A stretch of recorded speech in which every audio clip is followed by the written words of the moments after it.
बाद आ जाती है लोअर लिम्ब की नर्व्स देख लेते हैं। इसमें सबसे पहले लंबर प्लेक्सस देखना है हमने। Lumbar plexus rise from T12 to L5 spinal nerves. T12 से सबकोस्टल नर्व, L1 से इलियो हाइपोगैस्ट्रिक और इलियो इंग्वाइनल और L1 और L2 से मिलके जेनिटोफेमरल। उसके अलावा L2, L3 और L4 इनकी जो एंटीरियर डिवीजन है वो बनाती है ऑप्टीरेटर नर्व और इनकी पोस्टीरियर डिवीजन बनाती है फेमरल नर्व। के बाद आ जाता है सैक्रल और coccygeal plexus. It rise from L4 to S5 spinal nerves. अब इसमें जो सुपीरियर ग्लूटियल, इसमें येलो वाली पोस्टीरियर डिवीजन से राइज कर रही हैं और ग्रीन एंटीरियर डिवीजन से। अब सुपीरियर ग्लूटियल राइज कर रही है L4, L5 और S1 से। इंफीरियर ग्लूटियल L5, S1 और S2 से और पीरिफॉर्मिस S1, S2 से। इसके अलावा पुडेंडल नर्व राइज करती है S2, S3 और S4 की एंटीरियर डिवीजन से और जो इंफीरियर हाइपोगैस्ट्रिक प्लेक्सिस है वो भी S2 और S3, S4 से राइज करता है। जो मेन नर्व हमने याद करनी है वो है शार्टिक नर्व। शार्टिक नर्व की दो कंपोनेंट्स होते हैं, कॉमन फिब्युलर और tibial. Tibial nerve anterior division से राइज करता है और कॉमन फिब्युलर पोस्टीरियर डिवीजन से। इसकी रूट वैल्यू होती है L4, L5, S1, S2, S3। अब अगर हम लोअर लिम्ब के डर्माटोम्स देखें तो यहाँ से ये इस तरह से आ रहे होते हैं obliquely L1, L2, L3, L4, L5, S1 और पीछे से फिर S1, S2, 3, 4, 5 जो है वो पेरिनियल का रीजन आ जाता है। सबसे पहले आ जाती है लोअर लिम्ब की नर्व्स में इलियो हाइपोगैस्ट्रिक नर्व, जिसका आपने देखा था। इसकी नर्व रूट होती है T12 और L1, यानी कि ये हाइपोगैस्ट्रिक एरिया होता है इस जगह पर। तो इसकी जो सेंसरी सप्लाई है ये है सुप्रा पेबिक रीजन और मोटर सप्लाई में यहाँ पे जो मसल्स होते हैं ट्रांसवर्सस, एब्डोमिनस और इंटरनल ऑब्लिक, उनको ये सप्लाई करती है। और ये एब्डोमिनल सर्जरी में इंजर हो सकती है और अगर इसकी इंजरी हो जाए तो उसमें क्या होगा कि सर्जिकल इंसिजन साइट में बर्निंग और टिंजलिंग सेंसेशन होगी जो कि रेडिएट करेगी इंग्वाइनल और सुप्रा प्यूबिक रीजन में। उसके बाद आ जाती है जेनिटोफेमरल नर्व, जिसकी नर्व रूट है L1 और L2। सेंसरी सप्लाई इसकी स्क्रोटम, लेबिया मेजोरा, इसके अलावा मीडियल थाई और मोटर सप्लाई है इसकी क्रीमेस्टेरिक मसल। इसकी इंजरी हो सकती है लेप्रोस्कोपिक सर्जरी में। अगर इसका लीजन हो जाए तो एंटीरियर और मीडियल थाई की सेंसेशन लॉस हो जाएगी और इसके अलावा एब्सेंट क्रीमेस्टेरिक रिफ्लेक्स हो जाएगा। इसके बाद आ जाती है लेटरल क्यूटेनियस नर्व, जिसकी इनर्वेशन है L2 और L3 से। सेंसरी सप्लाई एंटीरियर और लेटरल थाई एंड इसकी लीजन की वजह से एंटीरियर और लेटरल थाई की सेंसेशन लॉस हो सकती है। उसके बाद ऑप्टीरेटर नर्व हमने देखी थी कि L2, L3 और L4 की एंटीरियर डिवीजन से राइज करती है। Sensory innervation medial of the thigh और मोटर इनर्वेशन यहाँ मीडियल कंपार्टमेंट में होते हैं। एडक्टर मसल्स उनको सप्लाई करती है। तो अगर इसकी इंजरी हो जाए तो इसकी वजह से डिक्रीज थाई सेंसेशन हो जाएगी मीडियल साइड पर और साथ में लॉस ऑफ एडक्शन। इसके बाद आ जाती है फेमरल नर्व। फेमरल नर्व की भी सेम नर्व रूट है L2, L3 और L4 और इसने भी एंटीरियर और जो है मीडियल एंटीरियर थाई और मीडियल लेग को सप्लाई करनी होती है। इसकी जो मोटर सप्लाई होती है वो होती है एंटीरियर कंपार्टमेंट में जो क्वाड्रिसेप्स मसल होते हैं, वास्टरस मीडियालिस, सेट्रालिस और इंटरमीडियस। के अलावा इलियकस, पेक्टिनियस और सार्टोरियस, इन्होंने क्या करना होता है कि थाई की फ्लेक्शन करवानी होती है और लेग की एक्सटेंशन करवानी होती है। तो अगर इसकी लीजन हो जाएगी तो लेग की एक्सटेंशन में प्रॉब्लम होगी। इसके अलावा पटेलर रिफ्लेक्स भी लॉस हो जाएगा। उसके बाद आ जाती है शार्टिक नर्व। शार्टिक नर्व की nerve supply L4 to S3 और इसकी मोटर सप्लाई होती है to the posterior compartment muscle, semitendinosus, membranous, bicep, femoris. और इसकी जो इंजरी है वो हो सकती है ड्यू टू हर्निएटेड डिस्क, की आगे जाके स्प्लिट कर जाती है कॉमन पेरोनियल और टिबियल नर्व्स में। उसके बाद आ जाती है शार्टिक की जो ब्रांचेस होती हैं, कॉमन फिब्युलर या कॉमन टिबियल जिसका बोलते हैं। इसके अलावा कॉमन पेरोनियल और टिबियल नर्व। कॉमन पेरोनियल की आगे दो टाइप्स होती हैं, सुपरफिशियल और डीप टाइप।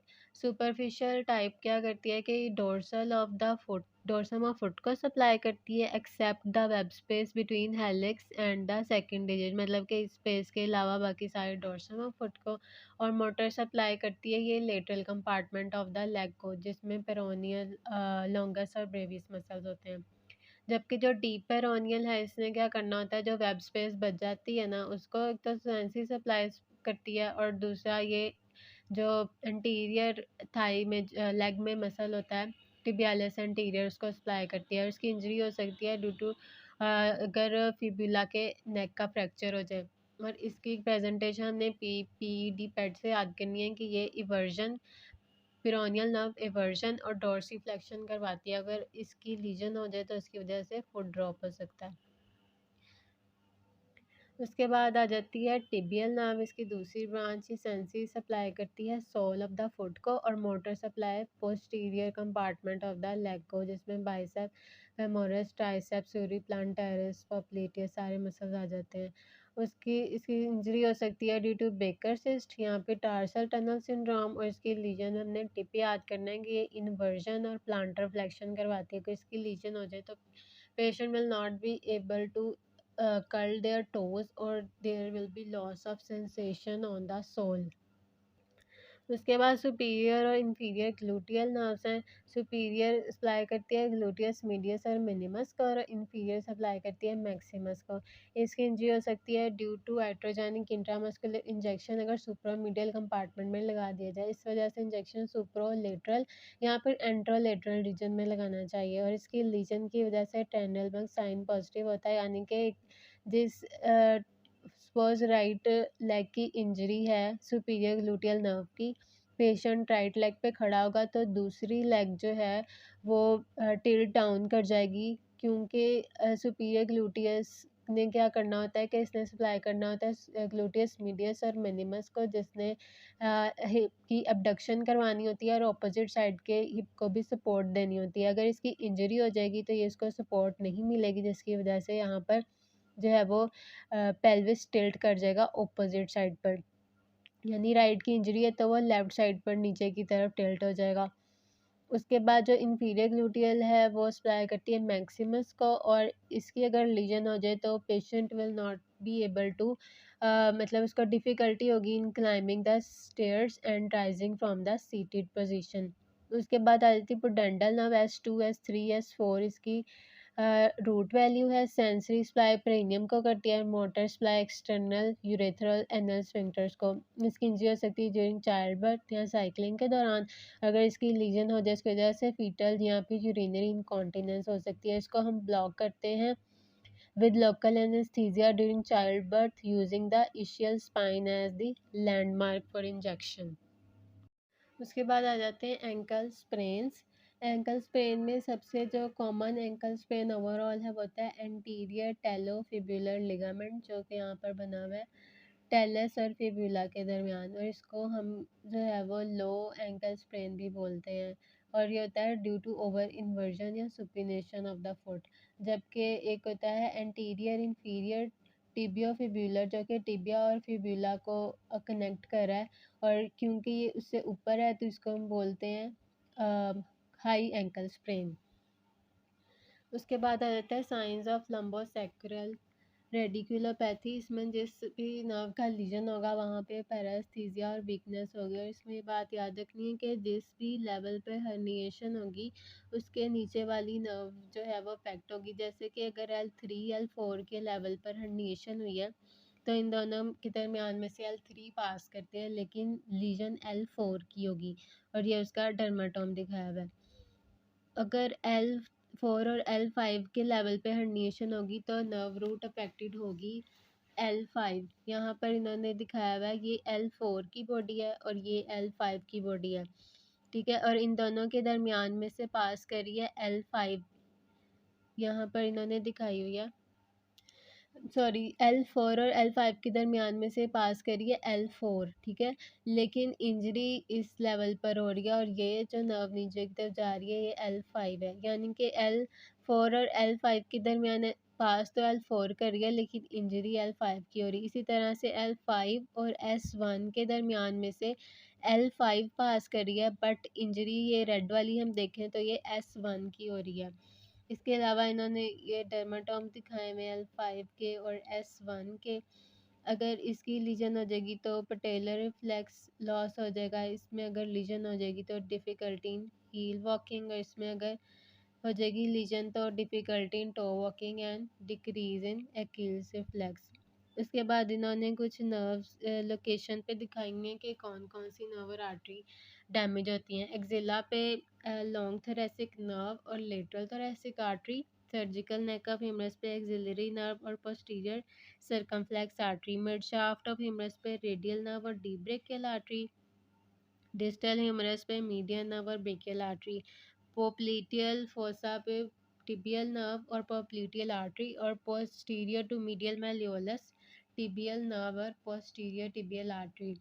अब ह्यूमरस को हम आम से याद कर सकते हैं कि ह्यूमरस में जो नर्व्स है ना, सबसे ऊपर इंजर होगी एक्सिलरी, सर्जिकल नेक पे मिड शाफ्ट पे रेडियल और डिस्टल पे मीडियन नर्व।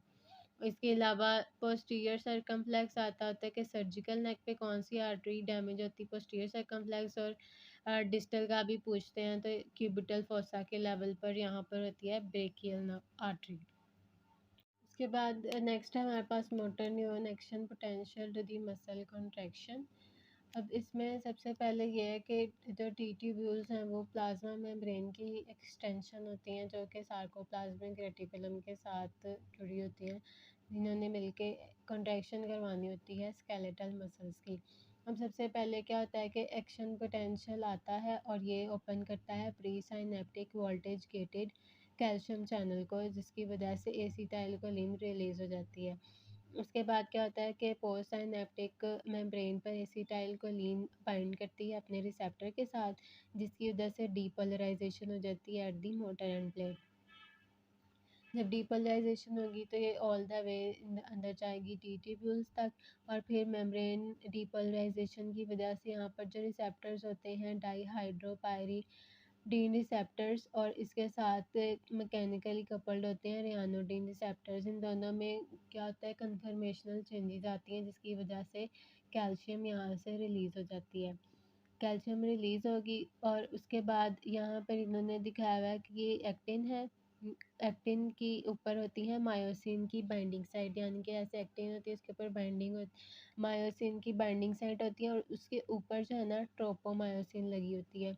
तो जब कैल्शियम जाकर लगेगी ना अपने रिसेप्टर के साथ, तो उसकी वजह से क्या होगा कि मायोसिन ने जो ब्लॉक किया हुआ था मायोसिन बाइंडिंग साइट्स को, वो वहाँ से हट जाएगी, जिसकी वजह से मायोसिन बाइंडिंग साइट एक्सपोज हो जाएंगी।